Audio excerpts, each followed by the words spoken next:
आज़ाद भारत का जन्म बहुत सारी मुश्किलों में हुआ। हमारे देश के सामने शुरुआत से ही राष्ट्र निर्माण की चुनौती थी। ऐसी चुनौतियों की चपेट में आकर कई दूसरे देश के नेताओं ने फैसला किया कि उनके देश में अभी लोकतंत्र को नहीं अपनाया जा सकता है। इन नेताओं ने कहा कि राष्ट्रीय एकता हमारी पहली प्राथमिकता है और लोकतंत्र को अपनाने से भेदभाव और संघर्ष को बढ़ावा मिलेगा। लेकिन एक बार कहीं अगर डिक्टेटरशिप के पांव जम गए तो उसे बदल पाना मुश्किल होता गया। भारत में भी कुछ सेम सिचुएशन थी, लेकिन आज़ाद भारत के नेताओं ने अपने लिए कहीं ज़्यादा मुश्किल रास्ता चुनने का फैसला किया, क्योंकि वो जानते थे कि लोकतंत्र में राजनीति एक इम्पॉर्टेंट रोल प्ले करती है। 26 नवंबर 1949 को देश का संविधान बनकर तैयार हो चुका था। इसे 26 जनवरी 1950 को लागू किया गया। उस टाइम देश का शासन अंतरिम सरकार चला रही थी, लेकिन वक्त की मांग थी कि देश का शासन लोकतांत्रिक तरीके से जनता द्वारा चुनी गई सरकार चलाए। इसी को ध्यान में रखते हुए भारत के इलेक्शन कमीशन को बनाया गया। जनवरी 1950 में सुकुमार सेन पहले इलेक्शन कमिश्नर बने। उम्मीद की जा रही थी कि देश का पहला आम चुनाव 1950 में ही हो जाएगा, लेकिन इलेक्शन कमीशन ने देखा कि भारत के आकार को देखते हुए निष्पक्ष आम चुनाव कराना कोई आसान मामला नहीं है। इलेक्शन कराने के लिए इलेक्शन एरियाज का डिमार्केशन और फिर वोटर लिस्ट बनाना भी ज़रूरी था। इन दोनों कामों में बहुत ज़्यादा टाइम लगा।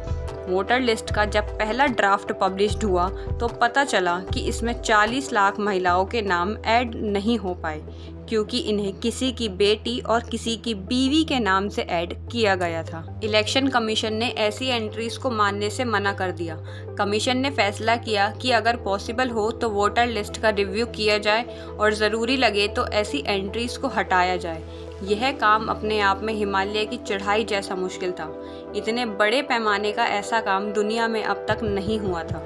उस टाइम देश में 17 करोड़ वोटर्स थे। इन्हें 3200 एमएलए और लोकसभा के लिए 489 एमपीज चुनने थे। इन वोटर्स में सिर्फ 15% वोटर ही पढ़े लिखे थे। इस वजह से इलेक्शन कमीशन को इलेक्शन के स्पेशल मेथड के बारे में भी सोचना पड़ा। इलेक्शन कमीशन ने इलेक्शन के लिए 3 लाख से ज़्यादा ऑफिशियल्स और इलेक्शन वर्कर्स को ट्रेंड किया। वोटर्स की भारी भरकम संख्या के लिहाज से ही पहला आम चुनाव यूनिक नहीं था, बल्कि वोटर्स की एक बड़ी आबादी गरीब और पढ़ी लिखी नहीं थी, और ऐसे माहौल में इलेक्शन लोकतंत्र के लिए एक डिफ़िकल्ट एग्ज़ाम था, क्योंकि तब तक लोकतंत्र सिर्फ अमीर देशों में ही था। अशिक्षित लोगों को वोट देने में प्रॉब्लम ना हो, उसके लिए बैलेट पेपर में कैंडिडेट्स के नाम के आगे उनका चुनाव चिन्ह छापा गया। दोबारा वोट डालने वालों को रोकने के लिए इलेक्शन कमीशन ने एक ऐसी इंक बनाई जो 1 हफ्ते तक वोटर्स की उंगली पर लगी रहती थी। उस टाइम यूरोप के बहुत सारे देशों में महिलाओं को वोट देने का राइट नहीं था। ऐसे में भारत ने सार्वभौमिक मताधिकार पर अमल किया, जिसमें 21 साल और उससे ज़्यादा उम्र के सभी नागरिकों को वोट देने का अधिकार मिला। एक इंडियन एडिटर ने इसे इतिहास का सबसे बड़ा जुआ कहा, और ऑर्गेनाइजर मैगजीन ने लिखा कि जवाहरलाल नेहरू अपने जीते जी यह देख लेंगे और पछताएंगे कि भारत में सार्वभौमिक मताधिकार असफल रहा। अब बात करते हैं चुनावी पार्टियों की।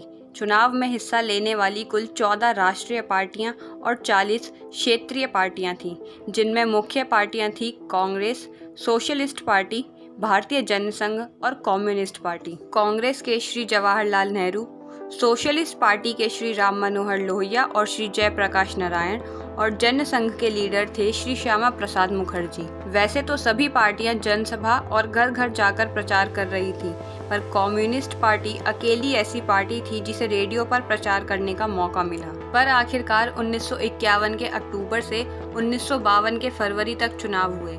इस चुनाव को 1952 का ही चुनाव कहा जाता है, क्योंकि देश के ज़्यादातर हिस्सों में चुनाव 1952 में ही हुए। इलेक्शन कमीशन को रिजल्ट डिक्लेयर करने में पूरे 6 महीने का टाइम लगा, लेकिन जब रिजल्ट आया तो हारने वाले कैंडिडेट ने भी इसे निष्पक्ष बताया। रिजल्ट के बाद क्रिटिक्स का मुंह बंद हो गया। टाइम्स ऑफ इंडिया ने माना कि इन इलेक्शंस ने उन सभी आलोचकों के डाउट्स पर पानी फेर दिया है जो सार्वभौमिक मताधिकार की इस शुरुआत को इस देश के लिए जोखिम का सौदा मान रहे थे। हिंदुस्तान टाइम्स ने लिखा यह बात हर जगह मानी जा रही है कि भारतीय जनता ने दुनिया के इतिहास में लोकतंत्र के सबसे बड़े एक्सपेरिमेंट को बखूबी अंजाम दिया। दूसरे देशों के सुपरवाइजर्स भी हैरान थे और अब लोग यह नहीं मानते थे कि चुनाव अशिक्षा और गरीबी के माहौल में नहीं कराए जा सकते। अब बात करते हैं रिजल्ट्स की। तो पहले आम चुनावों में कांग्रेस पार्टी की भारी भरकम जीत हुई। इस पार्टी ने लोकसभा के पहले आम चुनावों में टोटल 489 सीटों में से 364 सीटें जीती। भारतीय कम्युनिस्ट पार्टी दूसरे नंबर पर रही। इसे टोटल 16 सीटें मिली, जिनमें से 8 सीटें उसने मद्रास से जीती थी। भारतीय जनसंघ ने 49 सीटों पर चुनाव लड़ा, जिसमें से उसे 3 सीटों पर जीत हासिल हुई। किसान मजदूर प्रजा पार्टी ने 144 सीटों पर चुनाव लड़ा, जिसमें से उसके सिर्फ 9 कैंडिडेट्स ही लोकसभा में पहुंच पाए। और सोशलिस्ट पार्टी ने 254 सीटों पर चुनाव लड़ा, जिसमें से उसे 12 सीटों पर जीत हासिल हुई। और उम्मीद के मुताबिक श्री जवाहरलाल नेहरू जी इलेक्शन के बाद आज़ाद भारत के पहले प्राइम मिनिस्टर बने। आई होप आपको भारत के पहले आम चुनाव का ये सफ़र अच्छा लगा होगा। वीडियो अच्छी लगी हो तो वीडियो को लाइक करें, शेयर करें और चैनल पे नए हैं तो चैनल को सब्सक्राइब करें। Thanks for watching.